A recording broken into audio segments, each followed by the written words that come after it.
Welcome to the life cycle of a trade, the series where we break down the thought process behind trade entry, trade adjustments, and closing order.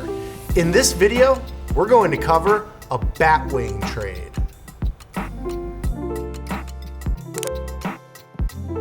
All right, so we've got a little bit of a sell-off in the market. E-minis down 50 here. Tons of news actually happening in Israel and Iran. You've got a plane down, Boeing, kind of taking a hit. A lot of the airlines have really suffered into this move. UAL, one of the higher volatility on the board, down $4 and change. We're trading at 74. Who knows where these things are going to move, because they move a lot and they're very event driven. So I think it's an interesting time to put on a trade that we haven't done in this little Johnny account, small $5,000 to $10,000 total risk here in the portfolio.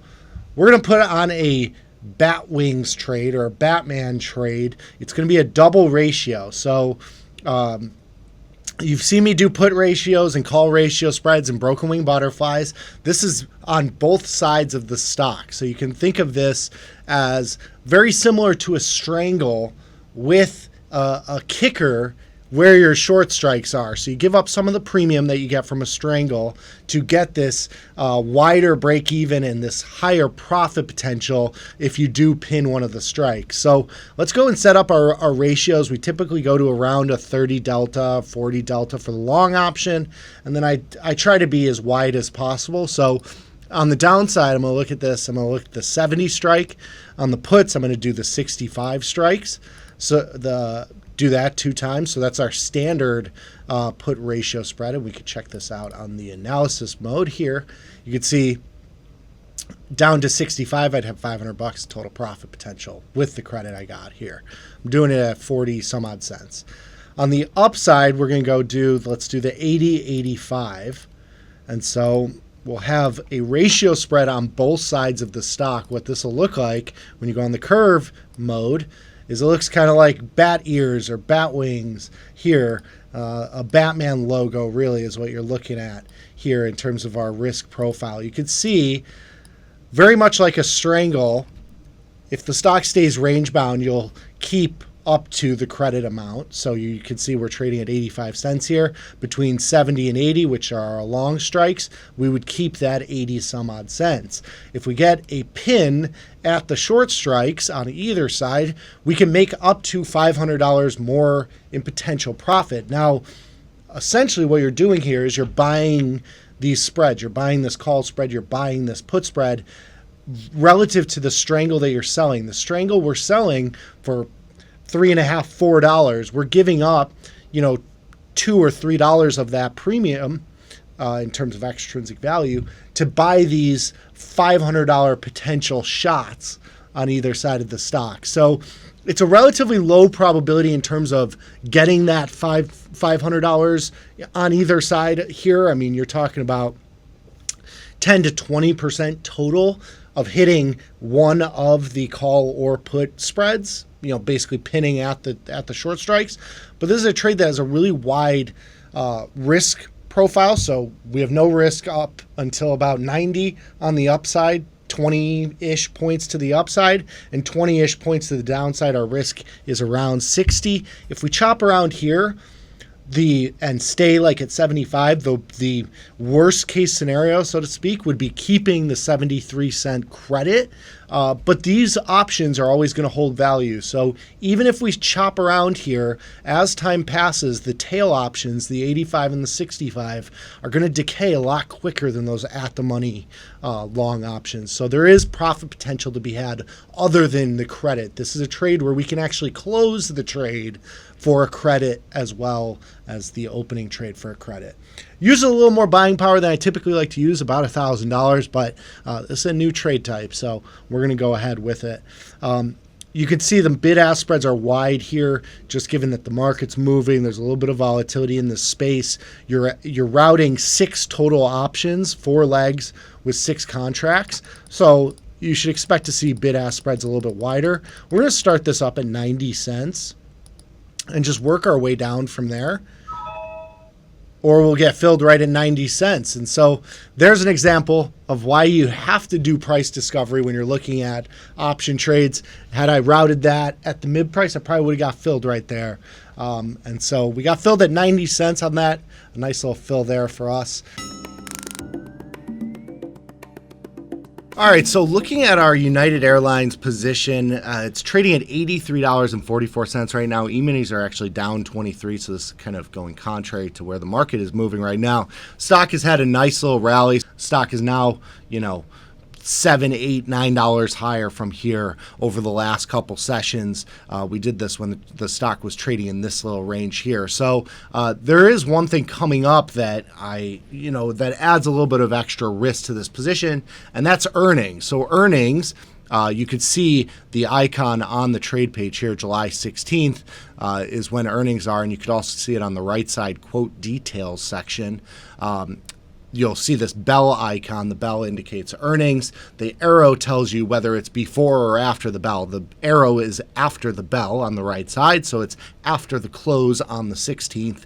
The expiration here is July 18th, so you have earnings right before the close, just a couple days before the close in the middle of next week.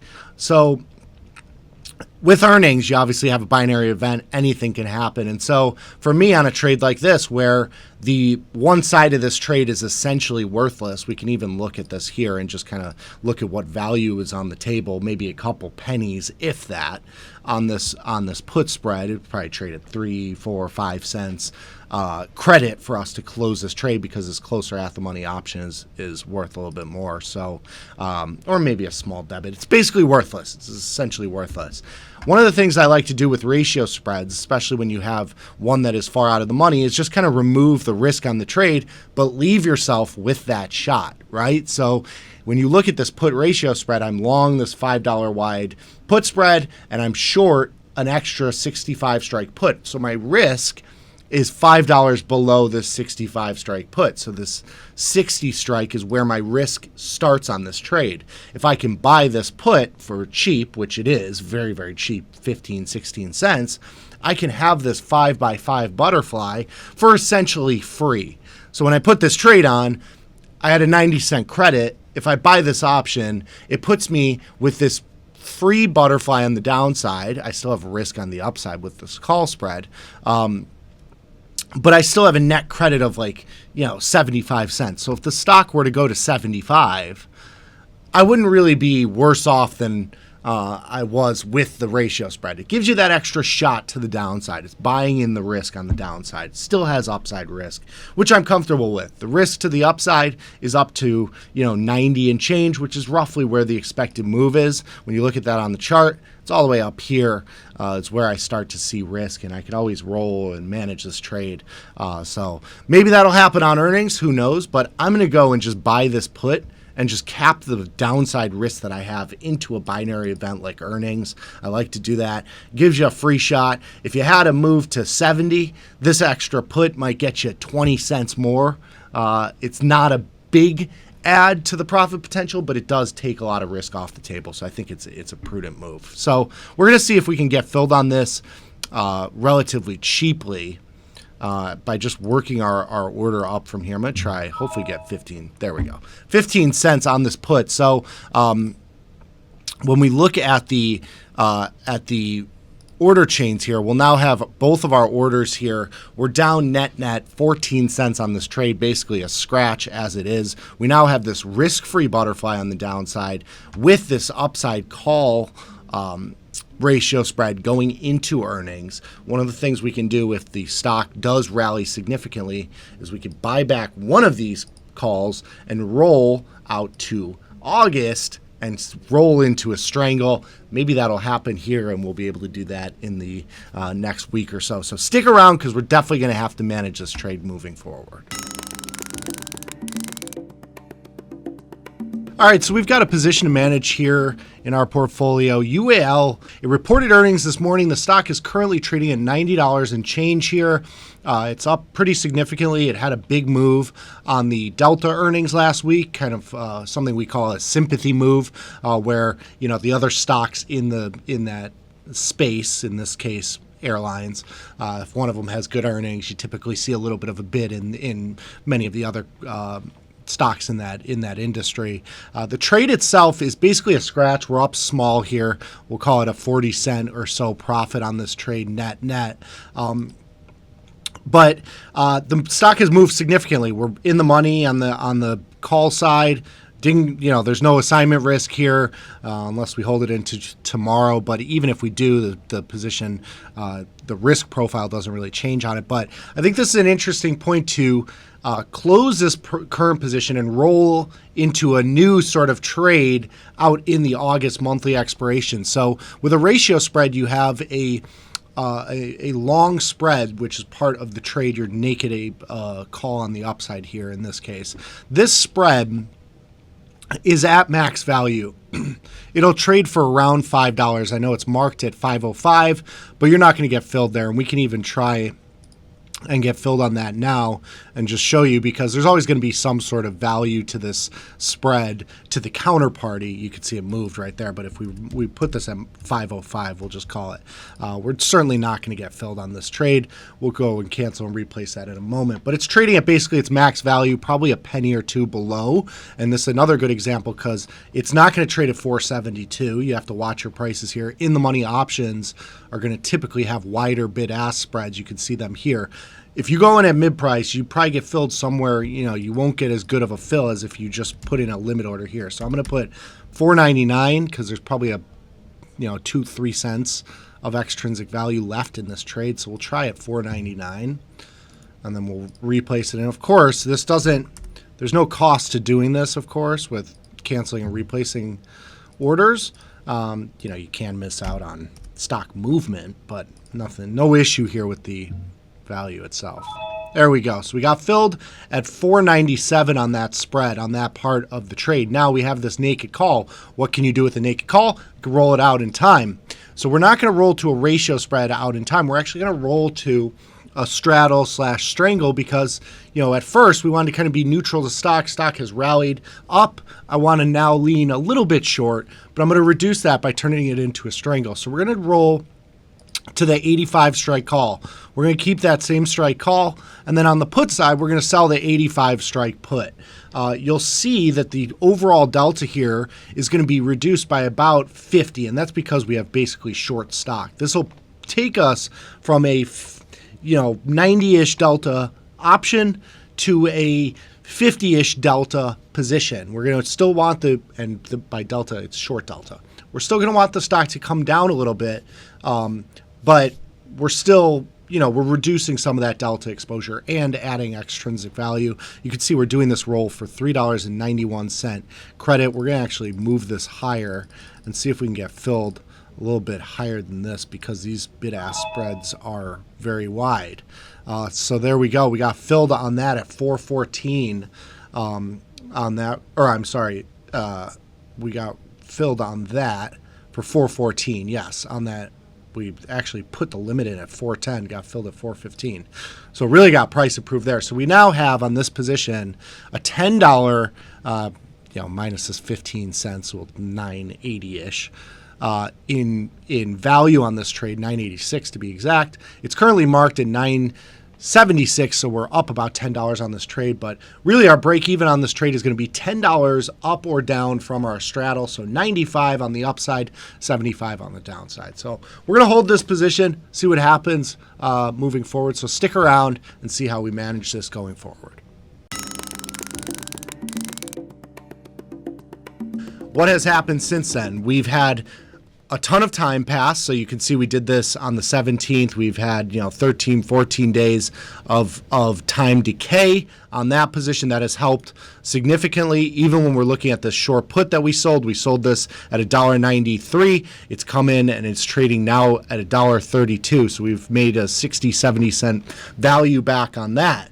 We've also made value back on the call roll. So the call, when we rolled that option, this call was trading at $7.78. It's now trading at $6.60. So we've made $1.10 back on that option as well. And so that all comes with the fact that UAL has had sideways action, drifted a little bit lower, which is what we needed with our straddle being short delta, but has also, had some time decay, a little bit of volatility contraction. When we right click here, you can go to the view market snapshots. You click on the view market snapshots. You can see when we originally sold this trade, we had a 65% implied volatility. We're now sitting at 44.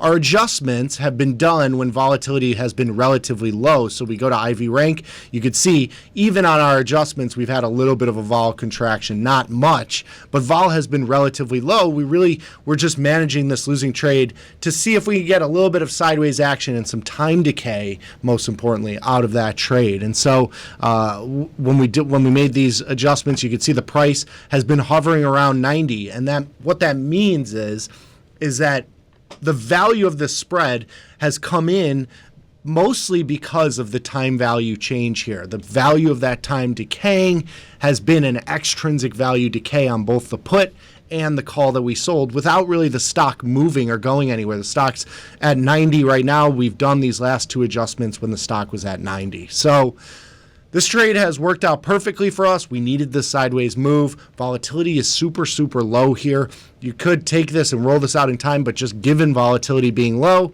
I'm going to be closing out of this trade. When we close this trade here, it's going to be a $7.80 or 90 debit to close this trade. It's going to release $1,800 in buying power. A lot of that is just due to the fact that the position is in the money, so it's in the money by $5 or $6, which means we're going to use a little bit of additional capital on the trade to hold the position. So we're going to free up that capital again and book a $200 and some odd profit here. Let's see if we can get filled a little bit below the mid price, and we'll work our way from there.